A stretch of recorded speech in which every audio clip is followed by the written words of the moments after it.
Galingan ninyo, ha? Dapat mas magaling pa sa magaling. Okay. Roll cameras, ready? Action! Cyril! L! Lumabas ka na dyan! Dyan! Alam na namin ang katotohanan! Na! Hindi ako ang kumuha ng Chubby! B! Kung ganon, no! Sumuko ka na! Dahil kailangan na nating sabihin, bihin, ang number 3 sa ating countdown! Down! O sige! Kung yun talaga ang gusto nyo! Pagbilang ko ng 3, 1, 2, 3!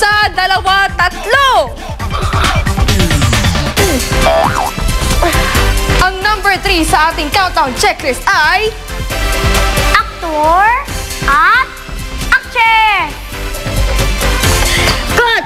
Gudik! Galing nyo talaga. Yes! At syempre mas magaling ako, di ba?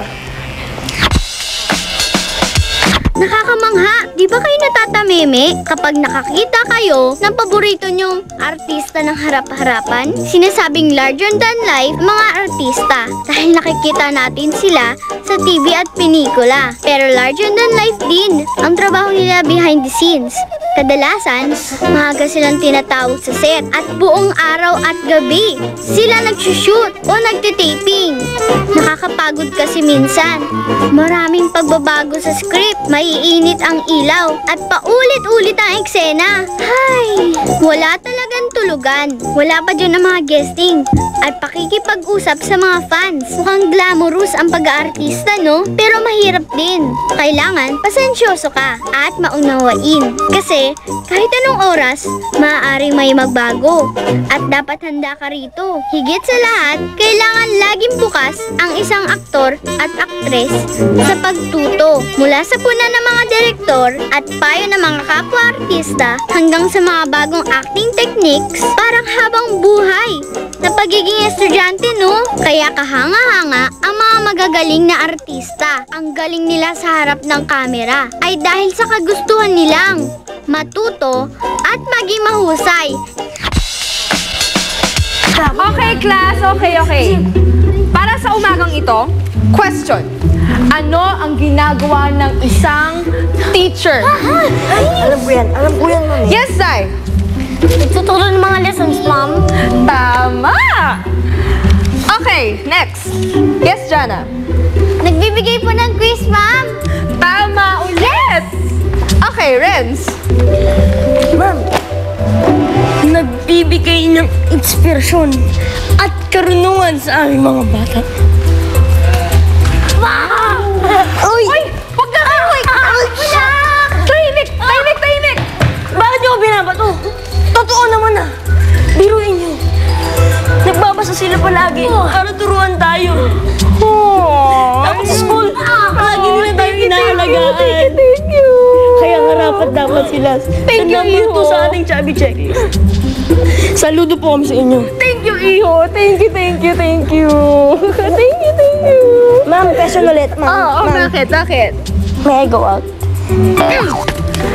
Kanina ko Kuhaan ka na!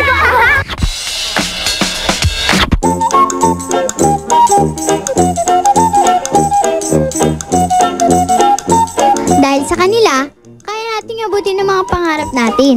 Matyagaan nila tayong tinuturuan at inaalagaan. Sila na nga raw ang ating pangalawang magulang. At ngayon, susubukan ko rin maging katulad nila. Good morning, children! Good morning, Teacher Joy! Okay, today papakilala ko sa inyo yung bagong teacher natin. Siya si Teacher Jana. Hello! Si Teacher Jana ang magtuturo sa inyo ng alphabet. Ready na ba kayo? Okay. Oh, ano tong letter na to? Galing! Ano naman letter na to? Eto. Galing! Anong pwedeng words dito? Ano po ba ang mga katangian ng isang teacher, Teacher Joy? Para sa akin, dapat loving ka, dapat caring ka rin. A good teacher must be a good example also. Kasi yung mga bata, they look up to you. Kaya dapat talaga yung mga ginagawa mo rin, you choose to do what is right para rin sa ikakabuti ng mga bata. O ngayon, ngayon, gusto niyo ba makarinig ng isang kwento? Halika kayo, gather kayo dito. Ang pamagat ng kwentong babasahin ko ngayon ay Nina and Nani natin. Ano po ba ang pwede niyong ibigay na tips sa mga batang katulad ko na may gusto maging teacher? So, para sa akin, ang importante pa rin kung nasa heart mo talaga yung pagiging teacher. Ngayon pa lang, at your young age, ipag-pray mo na yon. So that the Lord will sustain kung ano man yung ambition mo. Dapat mahilig ka rin sa mga bata. Passion mo talaga na maging compassion. Kasi yung pagiging teacher, love yun in action. Kailangan din mag-aral mabuti. Pag hindi mo kasi natapos yung studies mo, hindi ka makakapagturo. So, dapat karirin mo talaga yung pag-aaral mo.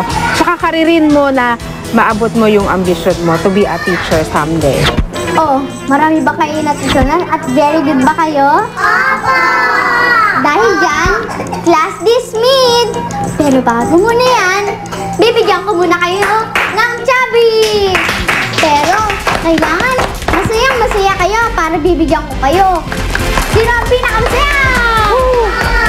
Saya! Thank you.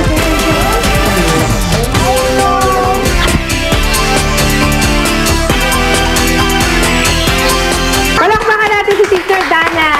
Dapat tularan niyo ang mga teacher dahil sila ang nagtuturo sa atin para mataas ang marating natin paglaki natin. Teachers,